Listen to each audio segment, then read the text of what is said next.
नमस्कार दोस्तों, inside you channel में एक बार फिर आपका स्वागत है। वो कहते हैं ना दोस्तों, दुनिया है दिखावे की, इससे दूर रहो और भगवान की भक्ति में चूर रहो। प्रकाश करना है तो आत्मज्ञान का करो, यूं दिए जलाकर कुछ नहीं होगा। चिंता मत करो, भगवान हमेशा सही वक्त पर साथ देते हैं, क्योंकि भक्ति की डोरी दिखती तो नहीं पर मजबूत इतनी होती है कि परमात्मा तक को बांध सकती है। बस अपनी भक्ति में हमेशा सरलता रखो। जितनी ज़्यादा सरलता तुम अपनी भक्ति में रखोगे, भगवान को अपनी भक्ति की डोर से उतना ही बांध पाओगे। एक बहुत प्यारी सी कहानी है दोस्तों, भगवान और भक्ति के प्रेम की, सुनिएगा ज़रूर। एक आलसी लेकिन बहुत भोला युवक था जिसका नाम आनंद था। दिन भर कोई काम नहीं करता, बस खाता ही रहता और सोता रहता। घर वालों ने कहा, चलो जाओ, निकल जाओ घर से, कोई काम धाम तो तुम करते नहीं हो, बस घर में पड़े रहते हो। ऐसे पड़े रहने से अच्छा है कि तुम घर में रहो ही मत। वो घर से निकलकर यूं ही भटकते हुए एक आश्रम में पहुंचा। वहां उसने देखा कि एक गुरुजी हैं। उनके शिष्य कोई काम नहीं करते, बस मंदिर की पूजा करते रहते हैं। उसके मन में ये सोच आई, ये बढ़िया है, कोई काम धाम नहीं, बस पूजा ही तो करना है। खाने को मिलेगा, रहने को मिलेगा, पहनने को मिलेगा। अब उस आलसी आदमी को इससे ज़्यादा ज़िंदगी में क्या चाहिए था। उसने गुरुजी के पास जाकर पूछा, क्या मैं यहाँ रह सकता हूँ गुरुजी? उन्होंने कहा, हाँ हाँ, क्यों नहीं, तुम यहाँ रह सकते हो, लेकिन मैं कोई काम नहीं कर सकता गुरुजी। अब गुरुजी ने कहा, तुम्हें कोई काम करने की ज़रूरत नहीं है, तुम्हें बस यहाँ रहकर पूजा पाठ करनी है और दिन रात भक्ति में लीन रहना है। आनंद ने कहा, ठीक है, वो तो मैं कर ही लूँगा। अब आनंद उस आश्रम में रहने लगा। ना कोई काम ना कोई धाम, बस सारा दिन खाते रहो और प्रभु की भक्ति में भजन गाते रहो। महीना भर हो गया। फिर एक दिन आई एकादशी। उसने रसोई में जाकर देखा, खाने की कोई तैयारी नहीं हो रही थी। उसने गुरुजी से पूछा, आज खाना नहीं बनेगा क्या गुरुजी? गुरुजी ने कहा, नहीं, आज तो एकादशी है, तुम्हारा भी उपवास है। उसने कहा, नहीं, अगर मैं उपवास कर लिया तो कल का दिन ही नहीं देख पाऊंगा।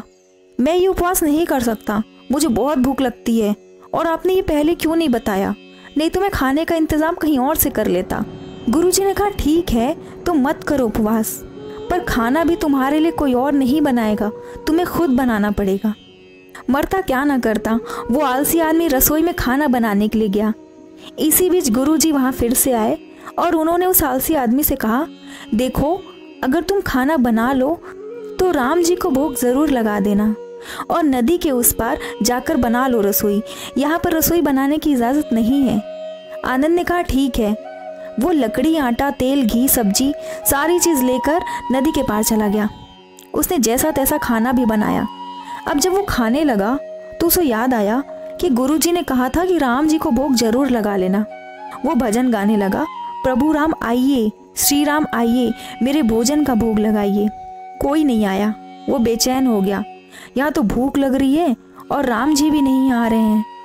वो भोला आदमी ये नहीं जानता था कि प्रभु साक्षात तो आएंगे नहीं, लेकिन गुरु जी की बात तो उसे माननी जरूरी थी। फिर उसने कहा, देखो प्रभु राम जी, मैं समझ गया कि आप क्यों नहीं आ रहे हैं, क्योंकि मैंने रूखा सूखा बनाया है और आपको तो बहुत तेल मसाला खाने की आदत है, इसलिए नहीं आ रहे हो ना। तो सुनो प्रभु, आज वहाँ भी कुछ नहीं बना है, क्योंकि आज एकादशी है। आपको खाना है तो मेरा ही खाना खाइए, नहीं तो आज खाली पेट रहिए। श्री राम अपने धाम में भक्त की उस सरलता को देखकर मुस्कुरा रहे थे और माता सीता के साथ उसी जगह पर प्रकट हो गए। भक्त असमंजस में था। गुरुजी ने तो कहा था राम जी आएंगे, पर यहाँ तो माता सीता भी आ गई। वो मन ही मन ऐसा सोच रहा था। उसने सोचा, मैंने तो भोजन बस 2 लोगों का बनाया है, लेकिन यहाँ तो सीता माता भी आ गई। आनंद ने बोला, प्रभु मैं भूखा रह गया, लेकिन मुझे आप दोनों को देखकर बहुत अच्छा लग रहा है, लेकिन अगली एकादशी पर ऐसा मत करिएगा, पहले बता दीजिएगा कि कितने लोग आ रहे हैं, और हाँ, थोड़ा जल्दी आ जाइएगा, क्योंकि मुझे बहुत भूख लगती है। राम जी उसकी बात पर बड़े मुदित हुए। प्रसाद ग्रहण करके माता सीता और राम जी वहाँ से प्रस्थान कर गए। अब अगली एकादशी आई। ये भोला मानस सब भूल गया। उसे लगा प्रभु ऐसे ही आते होंगे और प्रसाद ग्रहण करते होंगे। फिर एकादशी आई। गुरुजी से कहा, मैं चला अपना खाना बनाने गुरुजी, थोड़ा ज़्यादा अनाज लेकर जाऊंगा, क्योंकि वहाँ 2 लोग आते हैं। गुरुजी मुस्कुराए उन्होंने सोचा ये भूख के मारे बावला हो रहा है। गुरुजी ने कहा ठीक है, ले जाओ जितना अनाज ले जाना है। अब की बार उसने 3 लोगों का खाना बनाया। फिर उसने गुहार लगाई, प्रभु राम आइए, सीता माता आइए, मेरे भोजन का भोग लगाइए। प्रभु की महिमा भी तो निराली है। भक्त के साथ कौतुक करने में उन्हें बड़ा मजा आ रहा था। इस बार वे अपने भाई लक्ष्मण, भरत और शत्रुघ्न, साथ ही साथ हनुमान जी को भी लेकर आ गए। भक्त को इन सारे लोगों को देखकर चक्कर आ गया। उसने सोचा अरे ये क्या हो गया, एक का भोजन बनाया तो 2 लोगों को लेकर आ गए, और आज 2 का खाना ज्यादा बनाया तो पूरा खानदान आ गया। लगता है आज भी भूखा ही रहना पड़ेगा। उसने सबको भोजन लगाया और बैठे बैठे देखता रहा। अनजाने में ही सही उसकी भी एकादशी हो गई।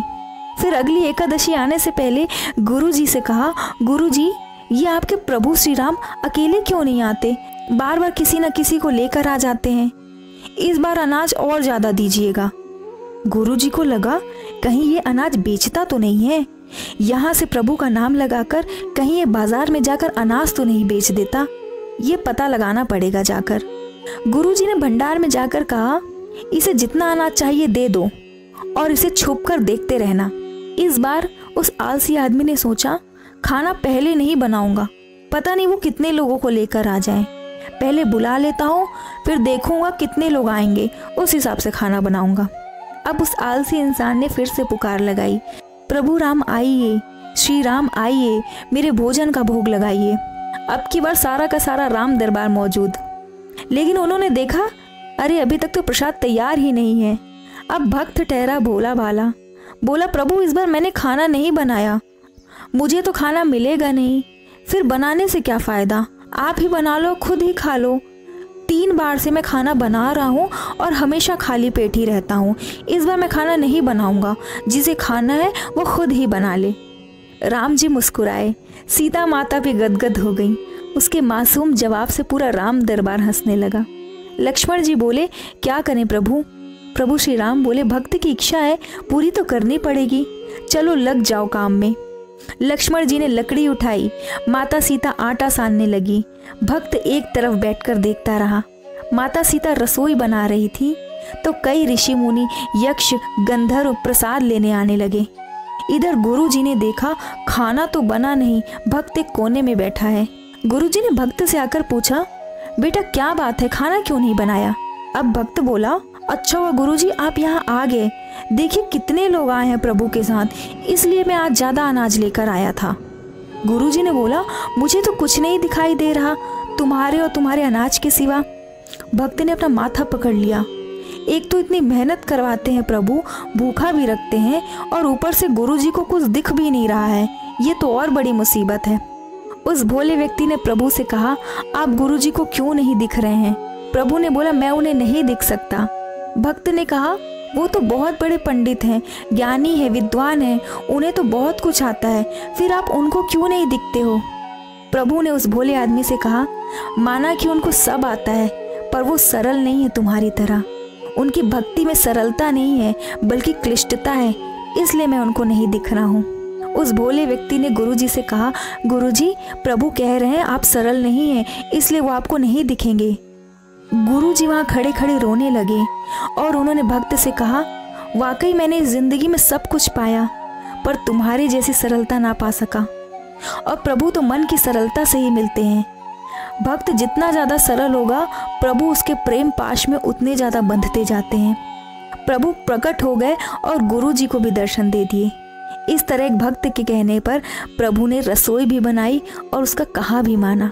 इस तरह दोस्तों आपने देखा कि एक भक्त की सरलता के कारण खुद प्रभु को उसके लिए रसोई बनाने आना पड़ा। इसलिए कहा जाता है कि भक्ति करो लेकिन सरलता के साथ करो, क्लिष्टता के साथ नहीं। धन्यवाद। राधे राधे।